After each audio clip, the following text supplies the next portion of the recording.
اعوذ باللہ من الشیطان الرجیم، بسم اللہ الرحمن الرحیم۔ محترم ناظرین، السلام علیکم ورحمۃ اللہ وبرکاتہ۔ ہم وقتاً فوقتاً آپ کی خدمت میں مختلف وظائف، اسلامی احکامات، فقہی مسائل اور روحانی اصلاحات اور ترجیحات، ہماری سماجی زندگی میں پیش آنے والے واقعات کو ان کا حل بتاتے رہتے ہیں۔ آج بھی اسی حوالے سے ایک انتہائی اہم ٹاپک، یعنی جب ہم سارا دن محنت اور کوشش کرتے ہیں تو رات کو سونے سے پہلے ہمیں کون سے ایسے اعمال کرنے چاہیے جو کہ ہمارے خاتمہ بالخیر کی طرف دلالت کرتے ہوں، کیونکہ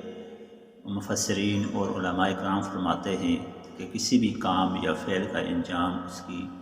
نتائج یا اس کے آخر پر جو ہے منحصر ہوتا ہے۔ اگر اس کا نتیجہ اور اس کا جو ہے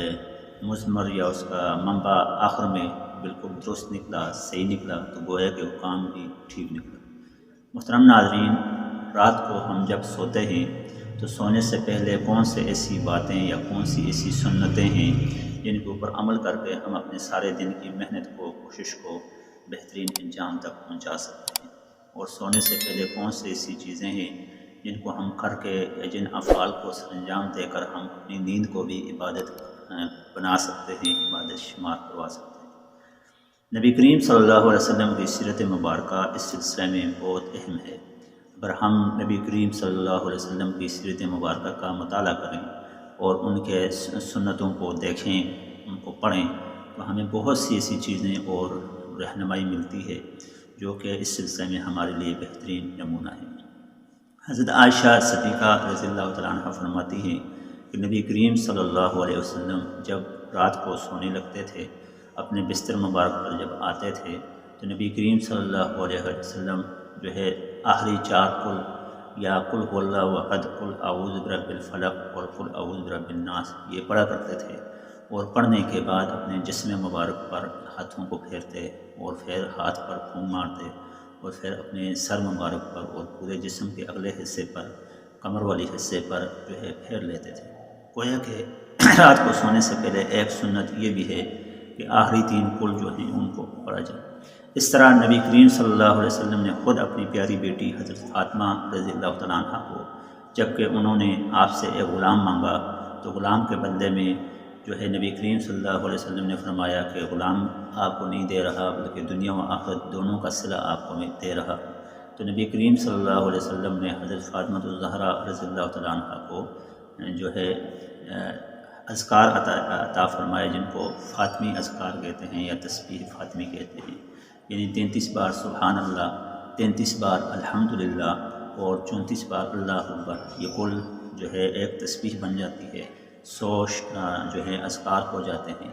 تو یہ پڑھیں اگر کوئی شخص، تو دن بھر کی تھکاوٹ بھی ختم ہو جاتی ہے، اور اس کو رات کو نیند جو ہے وہ بھی گویا کہ آرام دہ اور سکون میسر ہوگی۔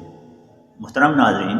بہت سے ایسے افعال ہیں جو کہ رات کو سونے سے پہلے کرنے چاہیے۔ ایک سنت طریقہ تو یہ ہے کہ آپ نے رات کو سونے سے پہلے وضو کرنا ہے، ہو سکے تو تلاوت فرما دیں، اور نبی کریم صلی اللہ علیہ وسلم کی سیرت مبارکہ اور اقوال اور ارشادات کی روشنی میں آگ والی چیزوں کو بجھائیں، پانی اور برتن جو ہے ان کو ڈھانپ دیں، اور اس کے ساتھ ساتھ رات کو سوتے وقت دائیں کروٹ پر سوئیں۔ ہاتھ آپ کا ایک آپ کے چہرے کے نیچے ہو، یعنی سرہانے کے اوپر اور چہرے کے نیچے، اور دوسرا ہاتھ آپ کے جو ہے وہ گھٹنا جو ہے، ٹانگ جو ہے اس کے اوپر ہو۔ جب آپ دائیں طرف ہو کر سوئیں گے تو دایاں ہاتھ منہ کے نیچے، چہرے کے نیچے، اور بایاں ہاتھ آپ کی پنڈلی کے اوپر آئے گا، گھٹنے کے اوپر آئے گا یا ران کے اوپر آئے گا۔ تو یہ سونے کا سنت طریقہ ہے۔ اس طرح رات کو اگر بری خواب آ جائے تو آپ نے رات کو دائیں طرف ہیں تو اس طرف تھوک کر یا علامتی تھوک کر آپ نے بائیں طرف ہو کر سو جانا ہے، اور کوشش کریں کہ سیدھے نہ سوئیں، اور اگر بائیں طرف آپ سوئے ہوئے ہیں، بری آپ کو خواب آ گئی ہے یا شیطان آپ کو ڈرا رہا ہے، تو آپ اس طرف تھوک کر آپ دائیں طرف ہو کر سو جائیں۔ سیدھا سونا جو ہے وہ شیطان کی علامت میں سے ہے، اور بالکل الٹا سونا بھی شیطان کی علامت میں سے ہے۔ کوشش کریں اگر آپ بیمار نہیں ہیں تو سیدھے نہ سوئیں، الٹے بھی نہ سوئیں، بلکہ دائیں کروٹ پر سوئیں تو بہتر ہے۔ ٹانگیں آپ کی قبلہ کی طرف نہ ہوں بلکہ ٹانگیں آپ کے شمالاً جنوباً ہوں، تو سر آپ کا اوپر کی طرف ہوگا، شمال کی طرف اور جنوب کی طرف آپ کی ٹانگیں ہوں گی، یوں منہ کی طرف آپ کا جو ہے قبلہ کی طرف آپ کا منہ ہو جائے گا۔ اس کے علاوہ آج کا جو وظیفہ ہے جو ہم آپ کو بتا رہے ہیں وہ انتہائی اہم ہے کہ رات کو سونے سے پہلے کون سے ایسے 3 افعال آپ کریں تو آپ جو ہے پوری دنیا میں عظیم تر ہو سکتے ہیں اس وقت کے اعتبار سے۔ محترم ناظرین، مفسرین فرماتے ہیں کہ جو شخص سونے سے پہلے یہ 3 کام کر لے تو وہ پوری دنیا میں، پوری کائنات میں سب سے عظیم تر ہو سکتا ہے۔ ایک تو یہ کہ جب وہ سوئے تو سونے سے پہلے اللہ تبارک و تعالیٰ کی تمام مخلوقات کو معاف کر کے سوئے۔ جو شخص رات کو سوتے وقت بستر پر جاتے وقت یہ کہے کہ اے اللہ تبارک و تعالیٰ، میں نے آپ کی ساری مخلوق کو معاف کر دیا، تو بھی مجھے معاف فرما دے، میرے گناہوں کو، میرے صغیرہ کبیرہ گناہوں کو معاف فرما دے، تو یوں وہ پوری کائنات میں عظیم تر شمار ہوگا۔ دوسرا وہ شخص ہے، دوسرا کام کرنے والا یہ ہے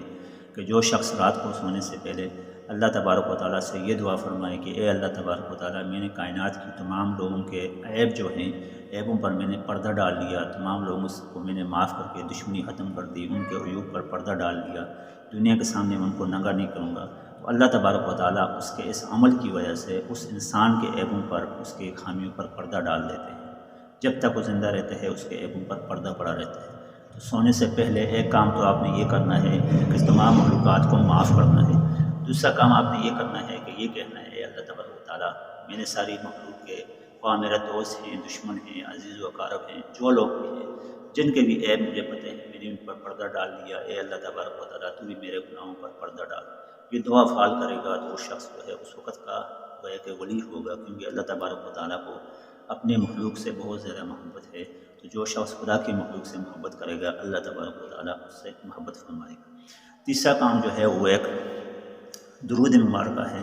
تمام انبیاء اکرام پر اور نبی کریم صلی اللہ علیہ وسلم پر درود مبارکہ بھیجنا ہے، ان کی آل اولاد پر درود مبارکہ بھیجنا ہے۔ اس عمل سے اللہ تبارک و تعالیٰ بہت خوش ہوتے ہیں۔ وہ درود مبارکہ ہے اللہم صلی علی سیدنا و مولانا محمد وعلی جمیع الانبیاء والمرسلین وعلی آلہ و اصحابہ وبارک وسلم وصلی علیہ۔ یہ درود مبارکہ آپ کو اسکرین پر نظر بھی آ رہا ہے، دوبارہ میں دہرا دیتا ہوں۔ اللہم صلی علی محمد وعلی آل محمد، اللہم صلی علی محمد وعلی جمیع الانبیاء والمرسلین وعلی آلہ و اصحابہ وبارک وسلم وصلی علیہ۔ یہ درود مبارکہ رات کو سونے سے پہلے محترم ناظرین لازمی پڑھیے گا۔ اس درود مبارکہ کی برکت سے اللہ تبارک و تعالیٰ آپ کے اس درود کو نبی کریم صلی اللہ علیہ وسلم پر، تمام انبیاء پر جو ہے پہنچاتے ہیں، اور اللہ تبارک و تعالیٰ کے حکم سے یہ درود پہنچ جاتا ہے اور تمام انبیاء کی دعاؤں میں، تمام انبیاء کی رحمتوں میں آپ گویا کہ شامل ہو جاتے ہیں۔ محترم ناظرین، آج کے وظیفے میں 3 اہم وظائف ہم نے آپ کو بتائے۔ ایک تو یہ کہ سونے سے پہلے آپ نے سب کو معاف کرنا ہے۔ دوسرا یہ کہ آپ نے سونے سے پہلے تمام لوگوں کے جو ہے عیب ہی ان پر پردہ ڈالنے کا اللہ سے وعدہ کرنا ہے، یوں اللہ پاک آپ کے عیبوں پر پردہ ڈالے گا۔ اور تیسرا یہ کہ آپ نے درود بھیجنا ہے تمام انبیاء پر، نبی کریم صلی اللہ علیہ وسلم پر درود اسلام بھیجنا ہے، اور یوں آپ کا درود اسلام سونے سے پہلے گویا کہ نبی تک پہنچ جائے گا۔ محترم ناظرین، یہ تھا آج کا وظیفہ۔ حاضر ہوتے ہیں کل ایک نئے وظیفے اور دعا کے ساتھ۔ السلام علیکم ورحمۃ اللہ وبرکاتہ۔